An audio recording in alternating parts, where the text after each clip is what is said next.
Lighter ক্যামেরায় রাত হয় দিন, সিনেমার পর্দায় জীবন রঙিন। পর্দার ছবিগুলি হৃদয় নাড়ায়, বাস্তবে হয় কি সিনেমা পাড়ায়।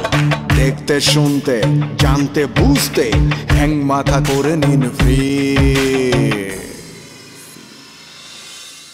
3, 2, 1, 0 action. Full HD, full HD, full HD, full HD, full HD. আরব দেশে আছিলা 11.5 বছর। তো রোজা তুমি 11.5 বছর আরব দেশে আছিলা, তোমার দেখে তো চিনন জানা বুড়ো হয়ে গেছো গা, কি কোনো সমস্যা? তুমি নিজ থেকে আমার কাছে জানতে চাইছো আমি কেমন আছি? আমি নিজ থেকে তোমার কাছে জানতে চাইছি, তুমি তো আমার কাছে একটা নিশা, তানিশা। এইভাবে ঝামেলা চলতে থাকলে বাড়তে বাড়তে খুনাখুনি হয়ে যায় পারে। সেই যদি তোমার কেস দেয়, তোমার জেল হইব না মনে করছো? আমার তো বিশ্বাস তোমারে ভালোবাসে বইলা আমাকে বিয়া নিয়া এখন হচ্ছে থানা পুলিশ করে নেই, নাইলে তো থানা পুলিশ কইরা এতক্ষণে তোমার জেলে দিয়ে পারতো। শোনো না জানবা কি, আমার সতীন হিসাবে, আমার বড় বোন হিসাবে ওই আমি মাইনা নিয়েছি, ওই আমি থাকবার চাই।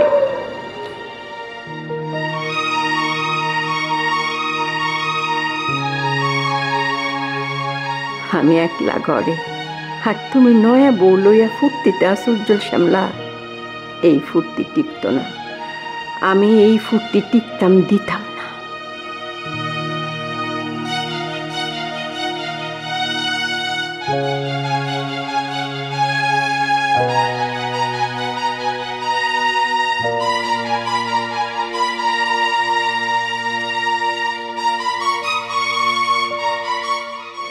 আমি নিজে জ্বলবো আর তুমি আমারে জ্বালাইয়া জ্বালাইয়া ফুর্তি করতে থাকবা, এইটা তো আমি মানবো না উজ্জ্বল শ্যামলা, আমি এইটা মানবো না।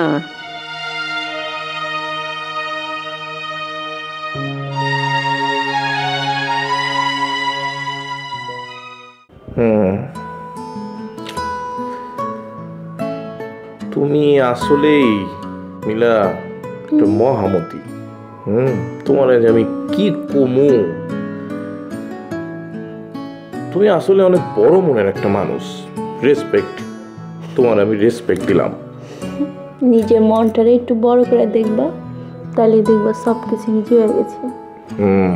সঠিক হয়েছো তুমি। ধরো আজকে রাইতে যদি আমি, তুমি, জরিনাপা সারা রাইতে ঝগড়া ফ্যাসাদ করে চলতো, বাড়িটারে মাথায় তুলে লইতাম, আশেপাশের লোকজন যারা আছে আমরা ঝগড়াঝাটির মধ্যে ইনভলভ করতে পারতাম না, কিন্তু আমরা করি নাই। কেলা করি নাই? তোমার লিগা, অনলি ফর ইউ, তোমার লিগা। এই যে ভুলটাই তো এখানে, আমার লেগা না, শান্তির লেগা, আমাকেও শান্তির লেগা করছি, বুঝছো? উপায় আছে কি? না বুঝা কোনো উপায় আছে? তুমি আমার এমনই একজন, যারে এক জন্মে ভালোবেসে ভরবে না এমন। আবে তুমি তো জুনিয়র মাদার তেরেসা, তোমার প্রতি আমার ভালোবাসা তো দ্বিগুণ বেড়ে গেল গা। আবে দ্বিগুণ কি, শত গুণ, হাজার গুণ, লক্ষ লক্ষ গুণ, কোটি কোটি গুণ বেড়ে গেছে গা। জান পাখি রে আমার জান পাখি, আমার জীবন জীবন ফুরিয়ে যাবে, ভালোবাসা ফুরাবে না জীবনে। মোরা আরো আগে কেলাসি নাই, কেলাসি নাই এই ভুবনে।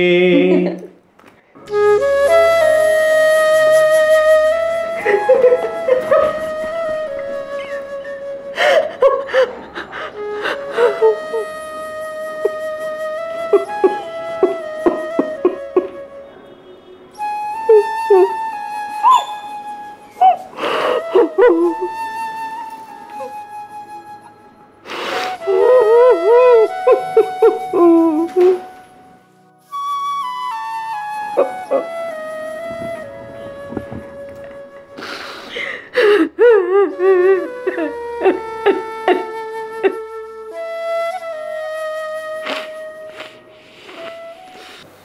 অনলি 25,000 টাকা সাইনিং অ্যামাউন্ট দিয়ে এখানে নিয়ে আসা হয়েছে, এরপর আর একটা টাকা আমাকে দেওয়া হয়নি। আপনি তো 25,000 টাকা পাইছেন, আর আমি কি পাইছি? প্রোডাকশনের টাকা সব শেষ করিয়ে বলাইছি। তারপর মনে করেন যে নিজের কাছে আসলে কাছাই কুচে এগুলো শেষ করিয়ে বলাইছি। এখন খাওয়ান আলায় টাকা পায়, রেস্টুরেন্ট আলায় টাকা পায়, আর প্রফেসর যে কত টাকা ঝাপতো হিসাবই পাই না। আমার ক্যারিয়ারটাই শেষ করে দিতেছে। টাকা পয়সা আর একটাও কোনো হানে নাই, আমার সব শেষ করে দিতেছে। ভাই আপনি বুঝতে হবে, বিল্লাল শুধু একটা নাম না, এটা কি নাম? এটা নাম না, এটা একটা ব্র্যান্ড। এই মিডিয়ার ইতিহাস ইন্ডাস্ট্রিতে কেউ আমার দ্বারা পুরো পয়সা পাইবে না, চাইলেটা পয়সা পাইবে না, আমি বিল্লাল পাবো। আর এই বিল্লাল এখন টাকা ছাড়া ইন্দে বাইরে পারবে না, আমার ক্যারিয়ারটা শেষ করে দিতেছে। তুই এসব কথা কারে শোনাবো? কারে শুনাইতেছিস তুই? কারে আবার শুনাইতেছি? আপনারা শুনাইতেছি, আপনারা প্রোডাকশন কন্ট্রোলার, প্রোডিউসার লোক, কার কেন শুনবে? আরে চুপ প্রায় তোর গালে তাই মনে কর লুজ করুম, হরে আবদি টানি চেষ্টা করুম, হালাই পাল্লাই না আইলে ফেলারতি টানি তুলিয়ালাম বেদ্য কোনানের। আরে কথা শুনাস তুই? না নকুলদা না, আপনারা কইতে পারেন আমি ছোটবেলা আমাকে মারবেন না, আমি ন্যায্য কথা কব, হক কথা কব। বিল্লাল সারা জীবন হক কথা কইছে, বিল্লালের রেকর্ড আছে মিডিয়াতে। আরে আপনি দেখছেন? থামো না, এই বিল্লাল, এই আমি থামতে কইছি না? এটা আমি চুপ, মানে কি বল? থামো না রে ভাই, আমি কথা বলতেছি তো। আগা খান ভাই, আপনি ইন্ডাস্ট্রির মাথা, আপনারা ইন্ডাস্ট্রি চালান, আপনাদের কথা ইন্ডাস্ট্রি উঠে বসে। হ্যাঁ, এই জায়গায় আপনারা যদি না বোঝেন তাহলে আমরা কেমনে বুঝবো? আমরা তো ভাই শিশু ভাই, ছোট, আমগো জায়গা তো ভাই অনেক নিচে ভাই।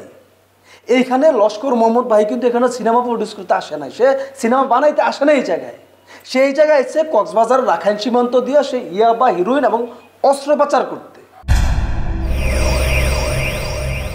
এইটাই তার উদ্দেশ্য। শুটিং হলো তার একটা কৌশল মাত্র, পাচারের একটা কৌশল মাত্র এটা।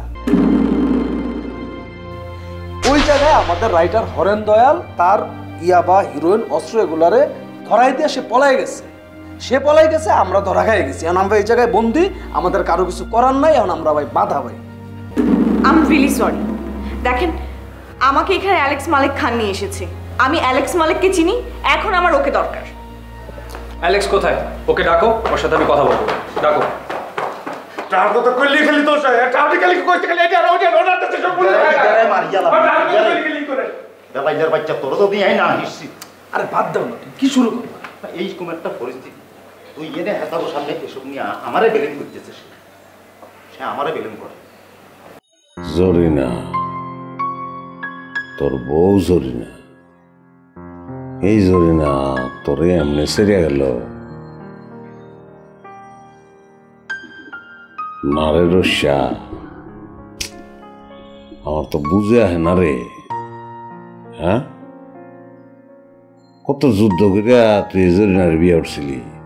হ্যাঁ, কত ভালোবাসা, কত প্রেম তোরার মধ্যে। হ্যাঁ, সেই জরিনা তোরে সারিয়া দিয়া আর একজনের বিয়া করে আলছে। এটা কেমনে আমার তো বুঝে আহে না রে। ঘরের কই আছে ফুটু? আর কইস না, এই হারামের বাচ্চা, এই তোরের বাচ্চারে খুঁজানোর লেগে তো ডাহা শহরে আমি আইছি। এনে খুঁজি, এনে যে কত জায়গায় যে খুঁজলাম, শুনছি যখন শুটিং এ বলে আছে, শুটিং এর টিয়ানাটা পাইলে ওনে যাইয়াম। আচ্ছা, হরেনের কথা বাদ দে, তোর কথা তুই আমারে ক। আমার তো বুঝে আহে না রে। হ্যাঁ, জরিনা তোরে কেমনে ছেড়ে যায়? এটা সম্ভব? আচ্ছা, তোর তো মাইয়া হয়েছিল একটা নাকি? তাহলে তো তোর কোনো সমস্যা না। সমস্যা তো মনে কয় নাকি পরে কোনো সমস্যা হয়েছিল। কি করেন ফুটু, এগুলো কি করেন? কিসের সমস্যা?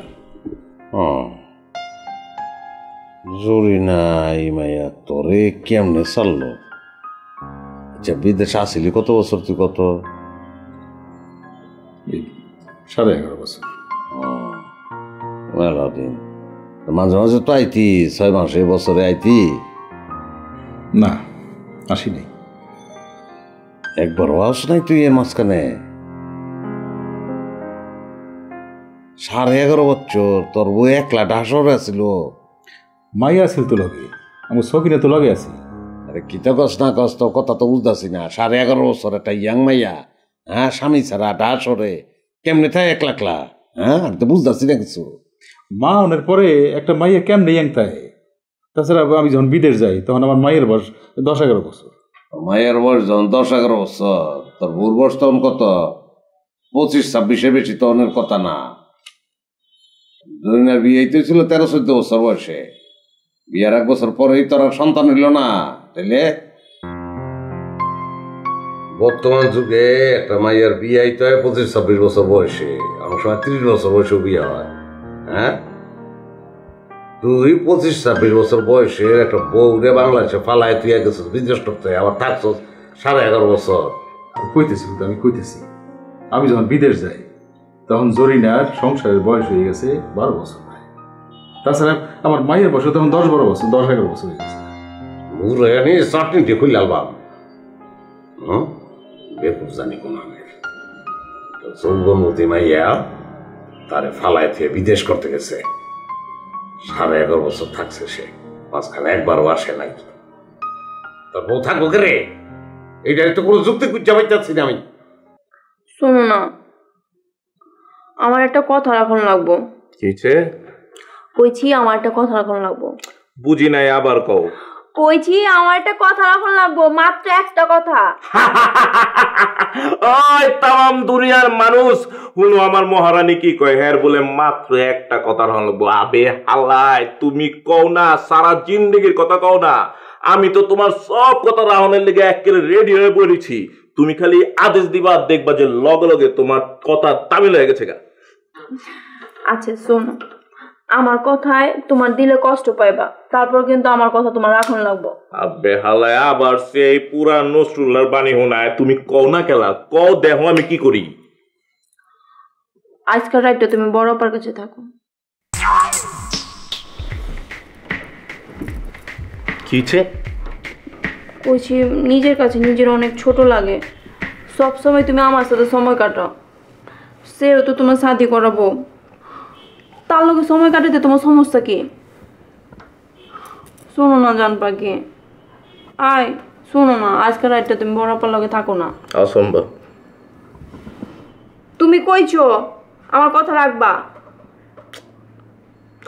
উয়ে আমার পুরা জিন্দেগিটারে একেবারে তামা তামা করে লাইছে। তুমি কইছো আমার কথা রাখবা, এটা রাখনের মতন কোনো কথা না। মাকে তুমি কইছো আমার কথা রাখবা। আবে ওই মহিলা আমার পুরা জিন্দেগিটারে একেবারে তামা তামা করে লাইছে। হ্যাঁ তো তোমার বউ না, সে আমার বউ না, আমার বউ তুমি। হ্যাঁ পড়ো, হ্যাঁ তোমার বউ আগে, আমি হলো পরে। আমি তোমার আগে কইছি আমার কথা শুনলে তোমার দিলে কষ্ট লাগবো, তারপরে তুমি কইছো তুমি আমার কথা রাখবা, আমার আদেশ তুমি হুকুম পালন করবা। এখন তুমি না করতেছো কেলা, তুমি না করতেছো। মিলা, এমন আদেশ তুমি আমারে কইরো না। আমার কথা যদি তুমি এখন না রাখো তাহলে আমিও তোমার লগে থাকুম না। কি কো? হ, যা কইতেছি এটাই ফাইনাল। মিলা, একটা অসম্ভব বিষয় লিয়া তুমি আমার লগে আজাইরে কিন্তু জিদ করতেছ। হ্যাঁ, আমি তোমারে শাদি করে এই বাসায় লিয়েছি উয়ের শাস্তি দেওয়ানের লেগা, উয়ের এই বাসা থেকে, এই ঘর থেকে, এই সংসার থেকে খেদানের লেগা, আর অহন্দি উল্টা তুমি আমার ফর্মুলা দিতেছ। আমি তোমারে কইছি আমি অশান্তি চাই না, তুমি আমার কথাটা রাখতেছো না কেলা। তুমি আজ রাইতে আপার লগে থাকবা, তাহলে প্রমাণ হবে তুমি আমারে ভালোবাসো।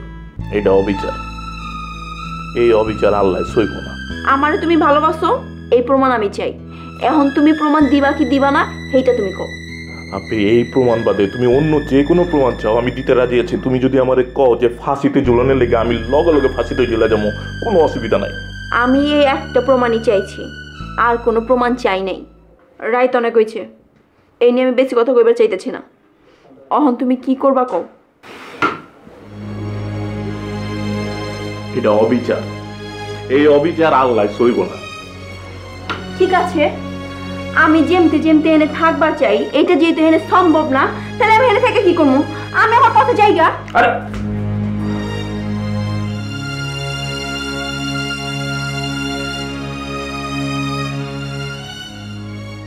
আচ্ছা আচ্ছা, ঠিক আছে ঠিক আছে, মাইনা নিলাম তোমার শর্ত, আমি মাইনা নিলাম,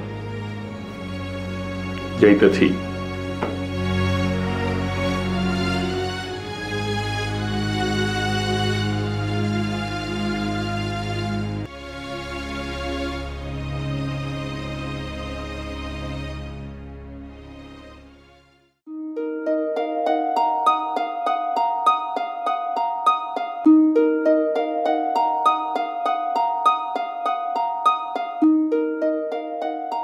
এমতে শকুনের মতন চোখ করে চায় রয়েছে কেলা?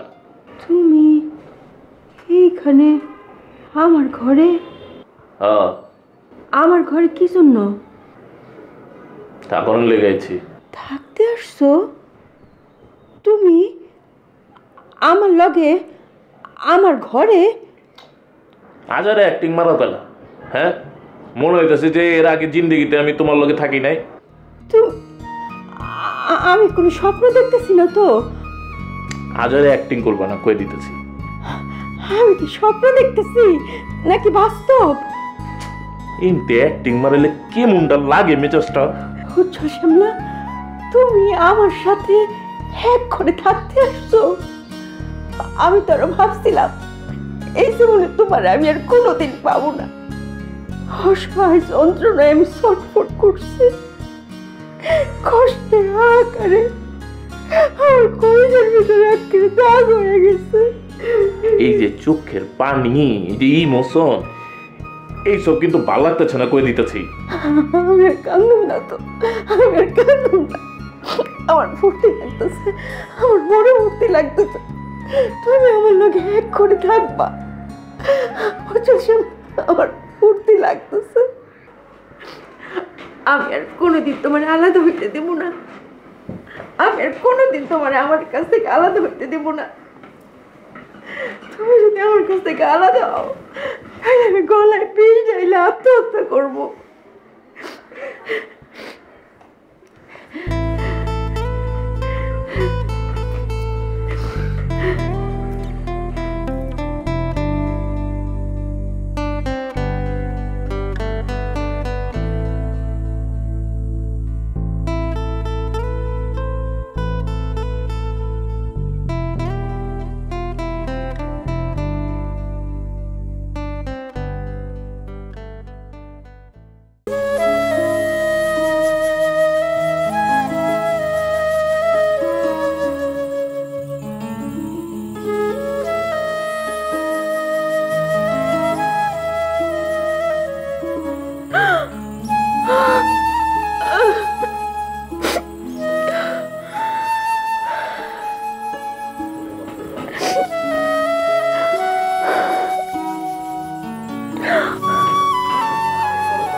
আমাদের শুটিং প্যাকআপ, আমাদের শুটিং আর হচ্ছে না, আমাদের প্রডিউসার পালিয়ে গেছে। এখন তুমি তোমার 56 লাখ টাকার হিসাব, তোমার নায়িকা ওর হিসাব বাদ দিয়া এইখান থেকে তুমি কি করে ঢাকায় যাবা সেই চিন্তা করো। আমার ধর্ম, আমার পরিচয় যখন তোমার ফ্যামিলি জানবে, তারা যদি আমার মাইনে না নেয়। ফুল HD, full HD, full HD, full HD, full HD.